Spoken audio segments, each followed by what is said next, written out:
Good morning, guys. I thought it would be fun to do some homeschool videos this week since a lot of you are kind of unexpected homeschoolers right now. So I wanted to show you our routine, which is nothing fancy, but maybe it'll give you some encouragement or some inspiration or just entertainment. 7 a.m. and you got the tin whistle out? Mm-hmm. So Christian is still calving right now. He gets up at midnight and then he goes down to check cows and he sleeps in our horse trailer. So our morning routines are a little bit out of whack. Kind of single mom in it right now, which just slows everything down a little bit. We have a bottle calf in the barn. It was a twin and the mom just dumped one of the twins. So we're mixing up some milk replacer for it and then Mace is gonna take it down. It's warm, so. Yeah, got it? It's warm. Yeah. Okay, get it out there before it cools off. Dead.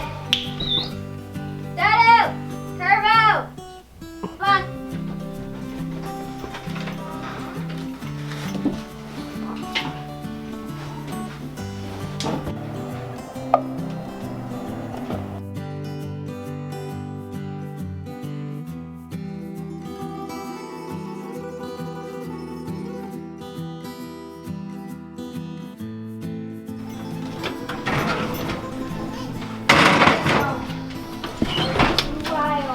You get some good eggs? Yeah, I got some clean ones. Good. How many? We got 6 eggs, I think we got.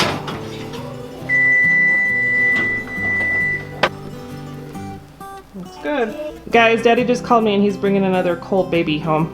So can you guys help me get the mudroom real quick before we get breakfast? Ritter's going to get the heater. Do you put all the boots away so there's room for him on the mudroom floor?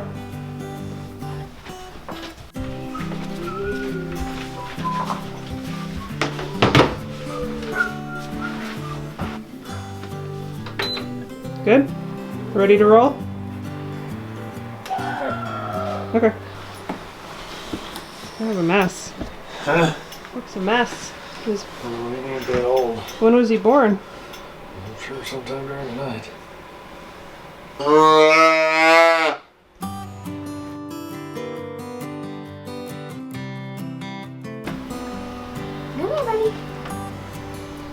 So our 8 o'clock start time did not happen. Thank you, calf. And I didn't get any shots of us eating breakfast because it was chaotic and in between rubbing and getting a bottle ready. So welcome to life on the homestead.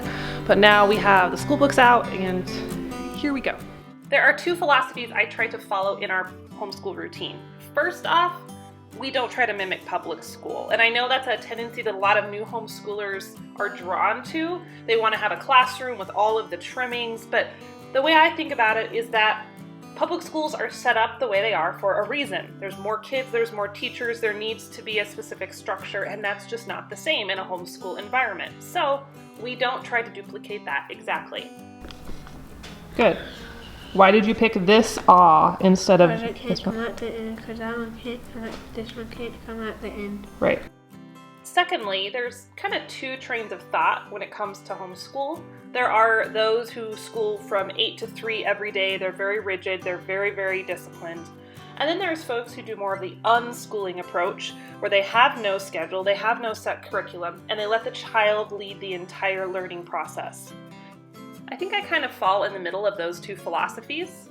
I do want my kids to have some structure and discipline because, let's face it, that's real life. You have to get up, you have to go do your thing in the morning as an adult.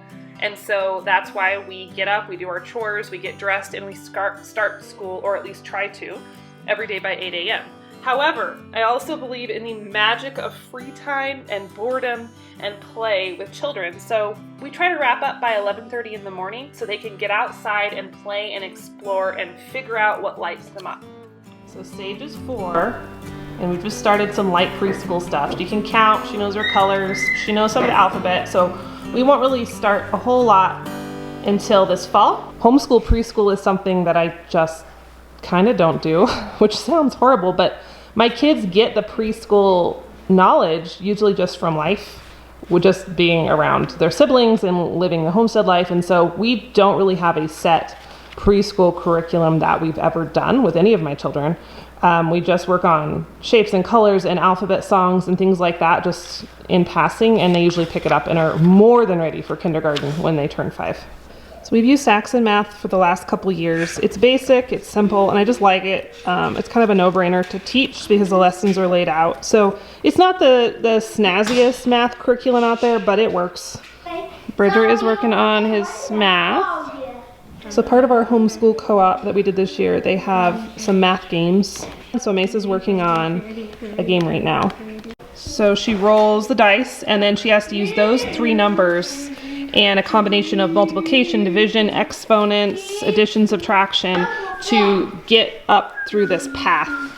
And so it's actually kind of fun for adults too. Sometimes we play it together. So we've been using All About Spelling this year as our spelling phonics curriculum. I really like it. It's simple, it's easy to teach, it makes a lot of sense. For the previous 3 years I was using this curriculum, Spell to Write and Read. I think it's a good curriculum. I hated teaching it. I hated it, like passionately hated it.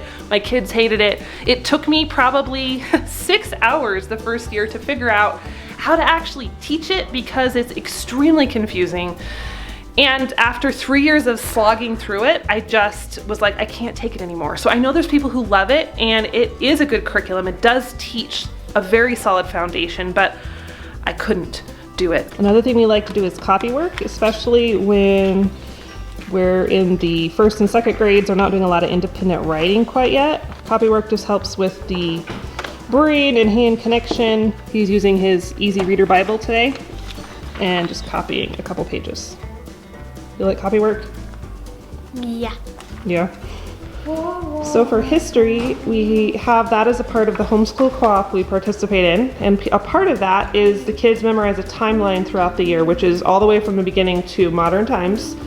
And there's a lot of ways we work on that, songs and chants, but one of the pieces I like is this timeline card set, and for this activity they're rearranging them in order, and it just helps them have these memory pegs, I really like this. And even though we're not continuing on with the co-op next year, it's just a little too much for us right now, we're going to continue on with these timeline cards because I think they're really valuable.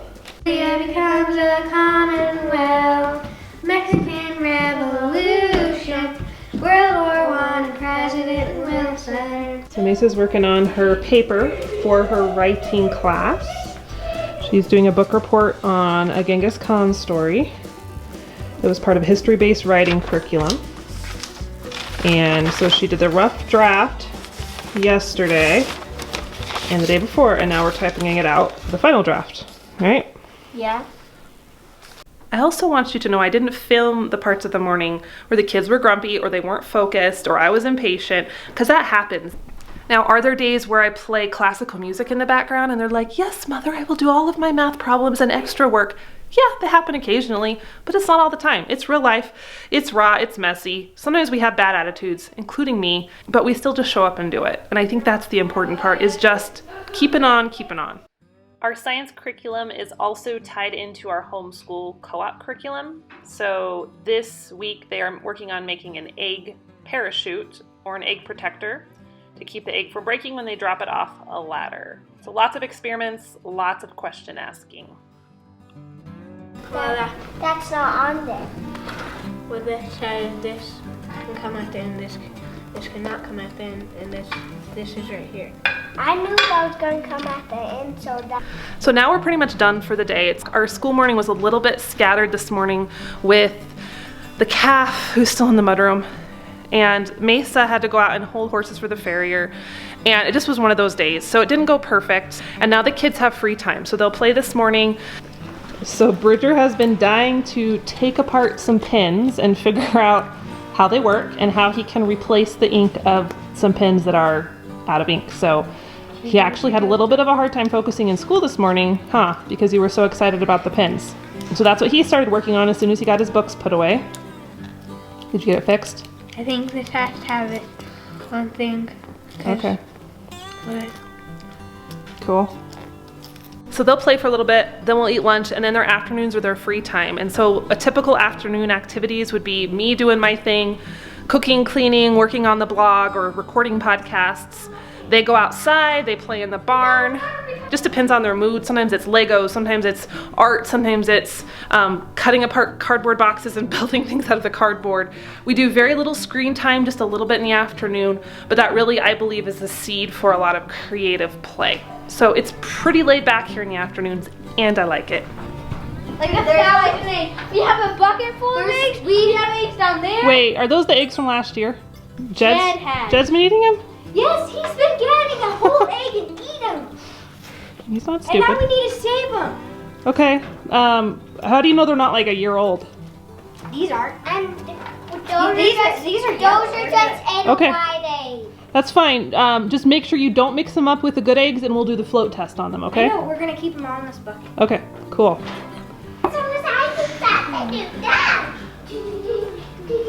Ooh, that is bad. Look. Yeah, I would not do that one. Ooh, they're all getting floated. Fill this inside. Just fill it. Look, it's like being off floater. Yeah, there's a lot of air in there. Yeah, there's a ton of air in here. So if you're watching this and you are an unexpected homeschooler, I just wanted to say to you, you are doing fine. It's all gonna be okay. And trust me when I say that my kids' best learning does not come from sitting at the table. I mean, yeah, we do math and we write, and I want them to know what a noun is and how to multiply, sure.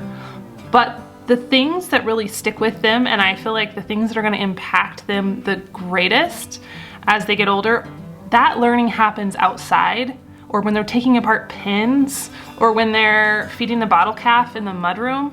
That's where the magic happens. So if you're in this season and you feel like you can't keep up with the crazy curriculum requirements that maybe your school's sending you and their schedules and it's insanity and you're just trying to survive, it's okay. It's all gonna be okay. And if you can just incorporate questions and wonder and natural learning in just the interactions you have with your kids and the games you're playing and the walks you're having outside or the plants you're planting in your garden, that's gonna take them maybe even farther. It's all gonna work out, friends. It'll be fine.